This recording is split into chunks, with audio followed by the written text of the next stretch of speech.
Arne, I saw your press conference and you mentioned that Manchester United's style is different this season in your opinion. What did you identify that allowed you to get this result today? Last season they were man marking on the midfield and they had a press with the 7-9-11, so with the striker and one of the wingers jumped with him. This season they are more with a 9 and 10 press, so they're more in a 4-4-2. So that's different, of course. I see them, in my opinion, working harder if the ball is being played through them. So they run more than. So that's at least what I saw in the first games of them. Yeah. Did you know when you would win it high up the pitch, you would be straight at them, really? As simple as that, if you could win it high up? Simple as that. So their style is also this season, maybe last season as well, that I don't remember that well, but their fullbacks are 9 or 10 times really high, and then Casemiro comes in between. So if you pick the ball and you can keep Luis Diaz and Mo Salah high, then you're constantly in a 1v1 situation. And then you need midfielders that can run, and we had 3 of them today that kept on running, and if they arrive in a duel, that they are aggressive enough to win it. So that was, I think, one of the main things why we could win today. Is that in some ways a gamble from you in a sense to make sure that Mo Salah and Luis Diaz are staying high up the pitch? It's only a gamble if they play through or over that they stay where they are, but if they then sprint back, it's not a gamble. And I think today we saw a lot of moments where our forwards, but the whole team, but especially also our forwards, tracked back so aggressively. And I think that is what we need if you want to win these games, because if you don't, then the defenders come in underload, and that's not what you want if you play against these players, because United has, in my opinion, a lot of quality. And what was your message at half-time, Arne, to your team? Because I suspect the whole stadium was expecting some kind of Manchester United reaction. Yeah, so we said they're going to press differently, so be prepared for that. So we tried to find out what they were trying to do, but I also showed them 3 moments, where in one situation that led to a chance of Mazraoui, where Lucio was not tracking back as he should. And I came back to the moment where Trent lost the ball, but he played a sloppy pass towards Alisson. Those moments, like you know better than me, can change the game here at Old Trafford. So you need to be focused and concentrated every second if you want to win here. So it's Brentford on Sunday. They're a team who have been in the Premier League now a few seasons, came into the Premier League with maybe a direct style of play, maybe evolved slightly in the last few years. What do you see as the strengths or maybe weaknesses or problems they can give you? I think one of the strengths they have is that they work for a long time together with the same manager, so they can play different systems, which is something that's really hard, because before you get one system in really well, that takes you a lot of time. So only managers that are there for a long time working with a team can play different systems. This is what they did in last week against Crystal Palace as well. So it's always a bit more difficult to prepare your team if you can expect, if you might face 2 different systems. But apart from that, I think I haven't seen them played 4 or 5 years ago, but what I see now is that they play real good football, a good idea, a very good structure, good combination. So what I mean with that is if the right fullback has the ball, the striker knows when to show himself. So connection, that's the word I wanted to find. Connections are really good, and I think that's what you see if a team plays longer together, especially with the same manager, and that's what happens there. We analysed and looked at your setup in the build-up with the back 4, in the deep build-up, also on the halfway line, where at times the full-backs are quite narrow. Yeah. I mean, can you give us any insight into the thinking behind that? I heard where you were talking about, so I was well informed before I came here. The idea of the fullbacks not being that wide, and it depends also about the press that the other teams will give us. But if the fullbacks are all down the line and you play the fullback, then he's very far away from some other players, and it takes really long to get the ball over there. So if you are playing closer to each other, then the ball goes faster from one foot to another, and that gives less time to the opponent to defend. The moment you showed, or were you guys spoken about, that was not a good moment where he did so. So we were expecting them to press with 9, and then the 11 would follow to the other centre back. Then to show yourself in the position where Robertson showed himself was a real good idea, because the 2-3-1 is on the opposite side, and you're closer to that situation. That is the downside of working so short with them. Now they press 9 and 10, then it's not a good idea to position yourself over there. So this was not a perfect example of how it should be. He used it in the wrong moment, I would say.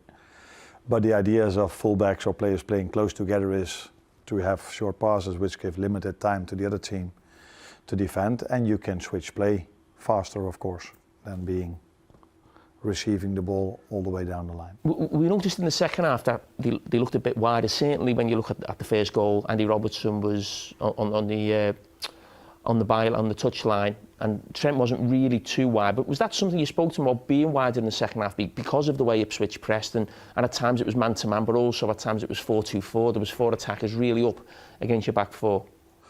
I think Trent has been used in the past, and we will use him also during this season a lot on the inside. But the way they pressed was with 9 and 10, and they're 11. Their left winger went all the way to Ryan Gravenberg.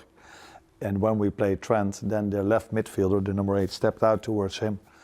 Then it's not a smart idea to play on the inside, because then the distance is really short between the midfielder and Trent. So then it's a smarter idea to stay wider, because then the distance for him to run is longer, creates more time for Trent. So we did spoke at halftime that he should be wider, so to make the distance between the one who wanted to press him longer, which creates more time for him. And we want to have him as much as we can on the ball, because you know better than me, although I know quite well already how special he is when he has the ball. What would you class as the biggest difference then between your type of football and Jürgen's, if there is any? Yeah, I would prefer not to come up with it myself, because now people are going to emphasize on it. But I think, although it's difficult because I saw many Liverpool games, we didn't see all of them. But the way I looked at it was that they used every moment they could to play the ball in behind or deep.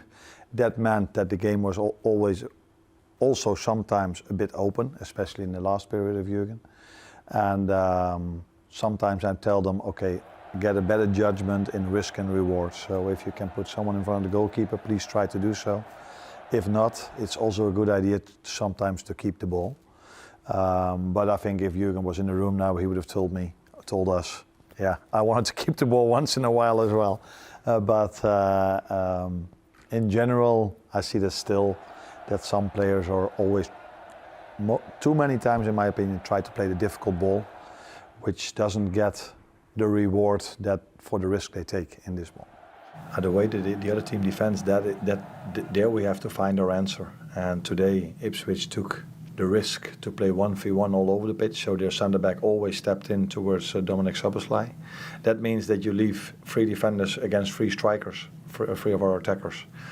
And then we need to recognize those moments and then make sure that we bring those 3 players in dangerous situations. And that's then not to keep playing short, then we have to find them with direct passes or passes in behind.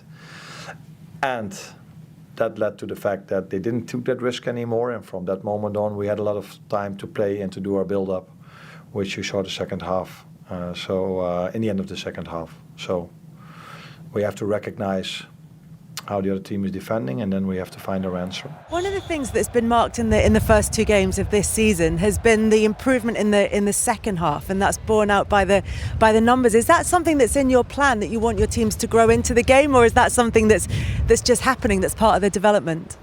No, ideally you see the same in the first half as the second half, but I think we position ourselves quite well everywhere around the pitch, and we try to create an extra player over there. In the midfield, and in the first half there's more energy in the other team than in the second half, but if you keep on insisting in what you do and the execution becomes better, and in the second half I think the positioning was a bit better as well, then it eventually leads to gaps that open up, and I think especially in the end you could see that Brentford didn't have the legs anymore to defend us, and that also has to do with what we put in the first half. There were some lovely passages of play. I think one particular springs to mind in the second half when you bang, bang. It was like beautiful football. Is that what we have to expect from you? Is that what you want your team to do all the time? Yeah, ideally, of course we do. But that, I think that attack you mentioned, that is all to do with the quality of the players. So we didn't train that one. It's just play and move, and then you can see if the only thing I have to do, we have a staff has to do, is bring them as much as we can in those positions, and then the quality of these players will eventually lead to chances, and as a result of that, goals. Although it took quite a long time today before we scored the second one, but we created many chances, I think, in the second half. Arne, can I ask you about the role of Trent Alexander-Arnold in the game? I mean, obviously spoke to you in the week about the role of the fullbacks in the build-up. I was just interested to see him almost playing in like a right-sided number 10 position at times in the build-up. Is that something we got to get used to, in that there's not a real set every game, but you will alter it compared to what the opposition are doing? It's a bit of both. I think Trent has many qualities. One of them is his crosses from the side.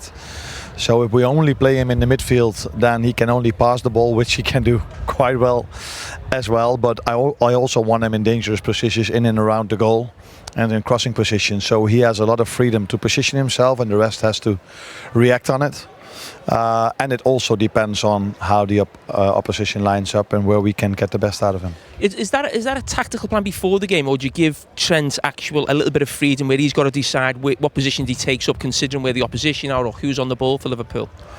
No, we try to influence them as much as we can before the game, me and my staff, to say, okay, maybe here or there can open up gaps for you to come in. But 9 out of 10 times the opponent does something else against us than against other teams. At least that was in my Feyenoord period, and it was the last 2 games here as well. So then you try to adjust during half-time and see for him where he can be the free player. Is that the word to use? And then he has the qualities to play everywhere. So he can pass the ball as a 6, he can cross the ball as a right winger, and if he's inside, he can also cross it from the inside or get his shots on target over there. So it's a difficult one to play against, Trent. Yeah. Your other fullback, Andy Robertson, we spoke about the chance that he had in the first half, where he started quite narrow and the ball was switched to him, and if he was in a more wider fullback position, he probably wouldn't have had that chance. Is that again something which is your influence with the fullbacks? I don't know if it's my influence, but I spoke to Jamie about this as well. If the fullbacks are a bit more narrow, the passes are shorter and it gives less time to the opponent to defend. And with them being on the inside, it also creates massive 1v1s on the sides for Lucio and for Mo, or for Cody. So it's a bit of both. And of course, if we lose it, he's not out wide, but he is on the inside, so it prepares us better for the counter attack.